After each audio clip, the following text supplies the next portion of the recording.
வணக்கம் நண்பர்களே, எல்லாரும் எப்படி இருக்கீங்க? நானும் ரொம்ப நல்லா இருக்கேன். ஓகே, வீடியோக்குள்ளே போகலாமா? இப்போ நான் எதை பற்றி பேச போகிறேன்னா, ஹாரி பாட்டர். எல்லாருக்குமே பிடிச்ச ஒரு சீரியஸ், எல்லாருமே ரொம்ப பார்த்தது. அதில் வந்து ஒவ்வொரு பார்ட்டாக வரும்னு நினைக்கிறேன். அது ரொம்ப நல்லாயிருக்கும் அந்த இது. நான் கூட அந்த மூவி இல்லையா சீரீஸ் பார்த்துருக்கேன். அதில் வந்து என்னென்னா, ஒரு ரைட்டர் எழுதியிருப்பாங்களே, அந்த இந்த ரைட்டரை பற்றி இப்போ ஒரு புது விஷயம் எனக்கு தெரிஞ்சிச்சு. எனக்கு தெரியல, நான் கூகுளில் படித்து தெரிஞ்சுக்கிட்டேன். அவங்க வந்து ஒரு பெக்கர்னு சொல்கிறாங்க. அவங்க என்னென்னா, ஒவ்வொரு நாளைக்கு இந்த ரோட்டில் இருப்பாங்கள்ல, இப்போ கதை எழுதுறவங்களோட அவங்களோட ஹாபியும். இப்போ அந்த ஹாபிக்கு அவங்க கதை எழுதுகிறாங்க. கதை எழுதி ஒரு நாள் வந்து இந்த கதையை வாங்கி ஒருத்தவங்கள்ட்ட கொடுக்கும்போது, இது கதை நல்லா இருக்கே, இதை படமாக்கலாமே நினச்சிக்கிட்டு அதை வந்து படமாக மாற்றிருக்காங்க. ஹாரி பாட்டர் கதை இப்படி தான் உருவானுச்சுன்னா ஒரு நம்ப முடியல. ஹாரி பாட்டர் நிறைய பேர் பார்த்து பயந்துருப்பாங்க. சில பேர் காமெடியாக இருக்கணும்னு இருப்பாங்க. அதில் கூட மந்திர தொப்பி வரும், விளக்கமாத்தில்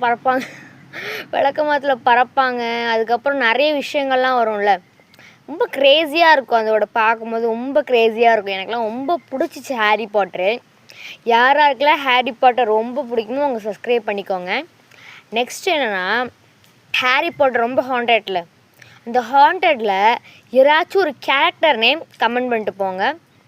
நீங்களே நினச்சி பாருங்களேன். அந்த ஒரு ஹாபினால் அவங்களுக்கு ஒரே ஒரு பெக்கர் லேடி ஒரு கதைனால் அவங்க வாழ்நாள் ஃபுல்லுவதும் பெரிய ஆத்தரானதும் இல்லாமல், பெரிய கதை ஆசிரியராக மாறணும் இல்லாமல் அவ்வளோ காசு சம்பாதிச்சிருக்காங்க.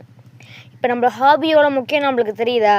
இப்போ எனக்கு பேசுகிறது ஹாபி, உங்களுக்கு டான்ஸ் ஆடுறதோ, மியூசிக் பேசுகிறதோ, ஏதோ ஒரு ஹாபியை நீங்கள் வளர்த்துக்கிட்டிங்கன்னா உங்களுக்கு பெரிய பிள்ளை ஆனோடனே உங்களுக்கு அந்த ஹாபி ஹெல்ப் பண்ணுறதுக்கு தான் நம்மளுக்கு ஹாபின்னு நம்மளுக்கு வந்துடுது.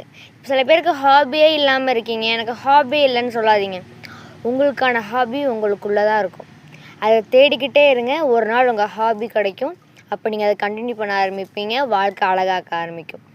அனைவரும் எல்லா திறமையும் உங்கள் திறமையை தெரிஞ்சு வச்சுக்கோங்க. அதான் மிக முக்கியம். பாய், டாட்டா. அடுத்த வீடியோவில் உங்களை சந்திக்கிறேன்.